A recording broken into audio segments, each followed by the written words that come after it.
हम जानेंगे कि मिस्टर आदित्य सिंह हैं कौन। वो आदित्य सिंह जो अचानक भारतीय जनता पार्टी के गढ़ में आते हैं, पहली बार चुनाव लड़ते हैं और प्रचंड मतों से जीत कर आते हैं। आदित्य सिंह का संघर्ष कैसा रहा, आदित्य सिंह कैसे राजनीति में प्रवेश किए, आज हम जानेंगे युवा पार्षद मिस्टर आदित्य सिंह से। जी आदित्य सिंह जी, आपका सबसे पहले स्वागत है।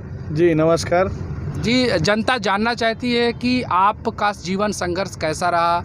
आदित्य सिंह आज एक ब्रांड बन चुके हैं शहर के लिए। कैसे राजनीति में, कब ऐसा लगा आपको कि राजनीति में प्रवेश करना चाहिए और आपने किया? देखिए, ब्रांड कुछ नहीं होता, संघर्ष होता है। संघर्ष मैंने स्कूल के दौर से ही मैं छात्र राजनीति में काफ़ी सक्रिय था। स्कूल में भी मुझे मौका मिला, मैं स्कूल में कक्षा नायक के तौर पे चुना गया। लगातार मैं 10वीं 11वीं 12वीं में कक्षा नायक के तौर पर अपने साथियों के लिए, अपने साथ पढ़ने वाले लोगों के लिए काम करते रहा और छात्र हित में आवाज़ उठाना बहुत पसंद था शुरुआत से ही मुझे। तो 2006 में मैं कांग्रेस पार्टी की जो छात्र इकाई है, भारतीय राष्ट्रीय छात्र संगठन NSUI को आज पहचान की ज़रूरत नहीं है, सभी लोग जानते हैं NSUI के बारे में। NSUI का मैं सक्रिय सदस्य बना 2006 में। 2006 में जब सक्रिय सदस्य बना तो और छात्रों से मैं लगातार जुड़ता गया, मौका मिलता गया उनके लिए लड़ाई लड़ने का, उनके लिए काम करने का। कोचिंगों में, स्कूलों में, जहाँ भी इस तरह के कुछ बातें आती थी, जहाँ छात्रों को न्याय नहीं मिलता था, वहाँ पे लड़ते रहे। तो मेरे नेताओं ने उस समय पर विकास उपाध्याय जी प्रदेश अध्यक्ष हुआ करते थे NSUI के, और यहाँ गिरी राव हमारे कैंप में है, के गिरी बाबू, वो जिलाध्यक्ष थे, भिलाई शहर जिलाध्यक्ष थे। तो उन्होंने मुझे कैंप में, हालांकि मैं कैंप में रहता था, तो मुझे कैंप ब्लॉक की ब्लॉक अध्यक्ष की जिम्मेदारी 2007 में मिली। तब से मैं सक्रिय राजनीति में हूँ। और उसके बाद 2009 में आज हमारे शहर के मुखिया जो हैं देवेंद्र यादव जी, महापौर भी रहे, विधायक भी हैं, तो उनके साथ 2009 में NSUI के चुनाव के माध्यम से जुड़ने का मौका मिला और आज तक उनके साथ काम कर रहा हूँ। और रही बात भाजपा के गढ़ में आकर के चुनाव लड़ने और जीतने की, तो ये प्यार है लोगों का और शायद मेरा वो काम है जो मैं लगातार इतने सालों से लोगों के बीच में रहकर कर रहा हूँ। और इतने सारे अनुभवों को हम लोगों ने इकट्ठा कर लिया था कि वो सब हम अपने साथ ग्राउंड पे ले गए। जब से मैं राधिका नगर में निवास कर रहा हूँ, एक भी दिन मैं घर में नहीं बैठा।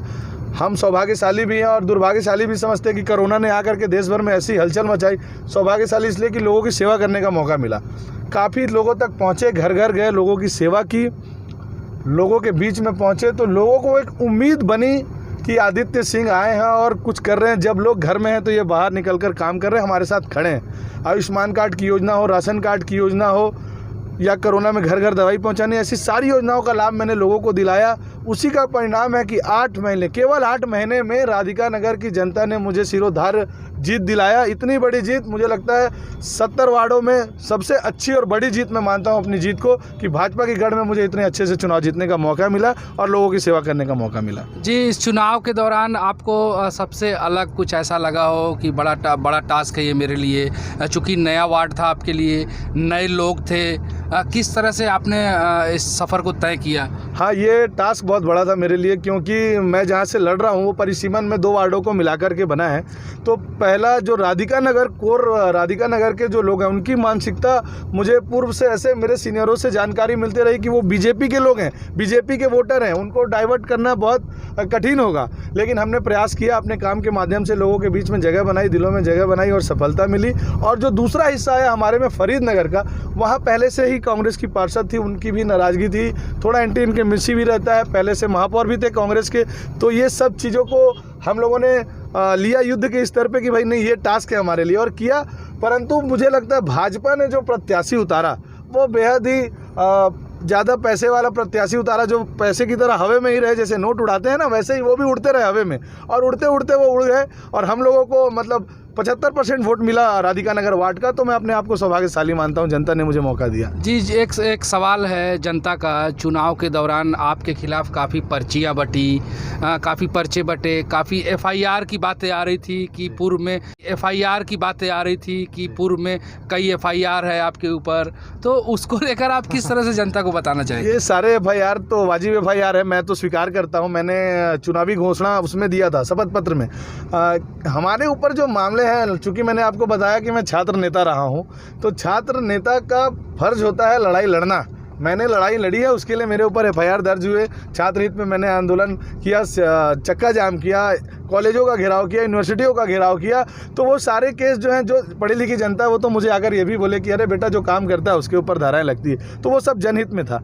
जी, चुनाव में जब आपकी जीत हुई, महापौर के दौर जब चला, तो उसमें भी नाम आपका लगातार चलता रहा। लास्ट तक वार्ड की जनता और भिलाई की जनता ये चाहती रही, कुछ लोग का कहना ये था कि आदित्य सिंह को ही बनाया जाए, तो नहीं बनाया गया। उसको लेकर आप पार्टी से खफा हैं या खुश हैं, या क्या लगता है आपको पार्टी का निर्णय कैसा रहा? पार्टी का जो निर्णय है वो बहुत ही बढ़िया निर्णय है। नीरज पाल जी जो हमारे महापौर हैं, काफ़ी अनुभवी हैं, 20 साल से नगर निगम की राजनीति को वो समझते हैं, तो उनका लाभ हम लोगों को मिलेगा।